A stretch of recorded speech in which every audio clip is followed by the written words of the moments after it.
Here's a pile of paintings I haven't looked at since last summer. They were sort of finished last summer, but now we got April, May, we got April, right?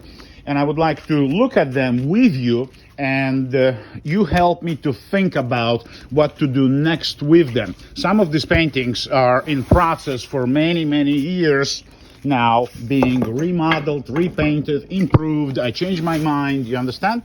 So these are huge canvases, and we'll be talking about composition, the meaning within the painting, and the meaning, of my own art. So perhaps you can feel like you're visiting my studio and listening to what I have to say about art in general. So this started actually as a still life, and there is this chain still attached to this canvas, and there is this stellar map, ancient stellar map aliens had left in Mesopotamia. There is a shooting star, there is bizarre ocean, there is this bizarre moon. As I'm looking at it right now, it makes me think that it's very, very into the shelves.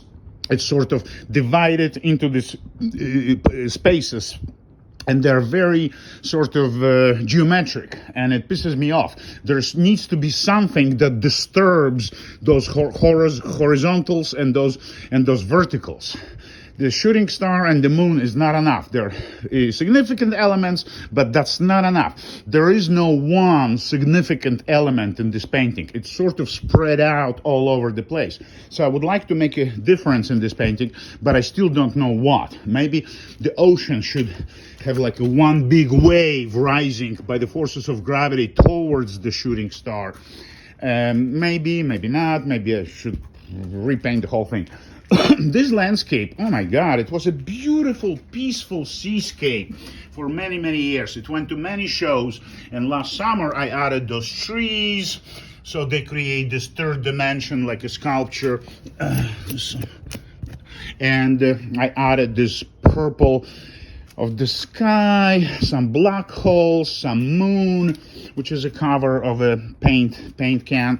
So as I'm looking at it, I'm thinking that this purple is too horizontal. It's just the same horizontal as the rest of the sky and the horizontal line. And thank God this sea sort of cuts in, and there's far, far away landscapes effects. You can tell they're miles and miles away. That's all beautiful at the bottom. But there are also too many stars, okay? There's just chaotic. This part is completely chaotic. I see some gold alien writings here. It's all significant, but I need this to be to have less stars. There are too many elements at the top. You understand? There's a lot of going on at the bottom, and the whole poetry of this everyday existence, this peaceful life at the beach house, this very peaceful weather we're having there. And here at the top, I would like to make something smashing, something really powerful, like clouds, like storm, like winds blowing and tearing the clouds. I don't need those stars, actually, come to think of it. It doesn't have to be cosmology combined with earthly landscape. So that's what immediately comes to my mind after 1 year of not seeing it. This I have not changed a lot last summer. This has been the same as it was 20 years ago. It's one of the cosmology paintings. But now I'm looking at it, and the markers that I applied, those are very powerful markers. They eat through many layers of paint. So the idea was to apply these hieroglyphs, these alien civilization messages that we're unable to read, and then apply very gentle color paint, so it's not really visible. So it's kind of symbol of messages from alien civilizations. So the interesting thing about my abstract cosmology paintings, they can be exhibited any side up. So this is lovely about it, and people love it about it. And this is how I present them and offer them for sale. So I'm thinking that I need to reduce these alien scribbles here somehow with some kind of color, but I need to go very gentle. People love complexity, hundreds and thousands of colors, you understand, within my paintings. They just love it. From this series, this is a cut section of the galaxy, any galaxy, not particularly Milky Way. I develop another series which has nothing to do with cosmology, which were only spots and dots, like thousands of different colors, and I sold a lot of those. This is one of my figurative paintings, and what immediately comes to my mind that her face is too complex. There is just too much going on there. She's a goddess, she's a deity, she's not a human being. That's all cool, but there is too much going on, and I don't like this dot anymore. First I thought it might be a rock falling from the moon, but now I'm thinking I don't really like it anymore. So I need to rework her face, because the main subject, which is her face and her figure, but her face, I'm trying to focus on her face, needs to be a symbol of one stroke, of one symbol. It doesn't need to be like a caricature or one particular color, but it needs to be simplified into a style of Andrey Bogoslowsky, of course, and the rest sort of needs to support this one symbol in my style, in my sort of brushstroke. So this is my ultimate objective. Hopefully I will have an example to show you.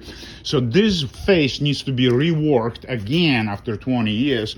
I don't think I need these glasses here. That can go. Not crazy about that. Oh, that one is a very complicated issue.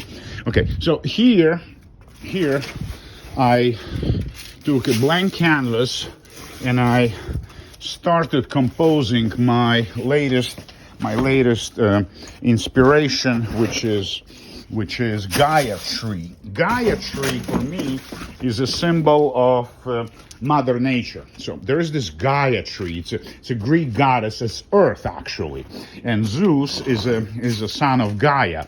Gaia is the mother of Zeus, right? So Gaia is all organic life on Earth, and I started symbolizing Gaia in a form of a tree, like tree size of a planet. You see the curvature of the planet goes like this. There's some kind of black cliff. There is a tree growing on a cliff. There is a windmill, not horizontal, spinning. There's some kind of river. There are trees all over the place. And then there is a rock of wisdom. So there are a lot of elements, some kind of black hole, invisible solar body. I'm not sure about it. You know, these colors, I'm trying to keep them pastel. I'm trying to develop pastel color palette in the past 3 years and withdraw from this very vivid expressionist, impressionist colors. But I still need to work on this, because the literary meaning, the novelty meaning of Gaia tree, I don't want to be an illustrator. So my Gaia trees, they need to become spontaneous. As spontaneous as, for instance, this brush stroke. You see, those are very spontaneous brush strokes, bang, bang, bang. And this is what I want the substance of my Gaia tree to be spontaneous, because life on Earth is spontaneous by the very nature of life. It's spontaneous, it's just bang, bang, and it happens, you know. Stars are spontaneous, galaxies are spontaneous. It looks sort of, you know, happens sort of automatically, naturally. It's not predictable. Well, it is predictable mathematically, but it appears to be spontaneous.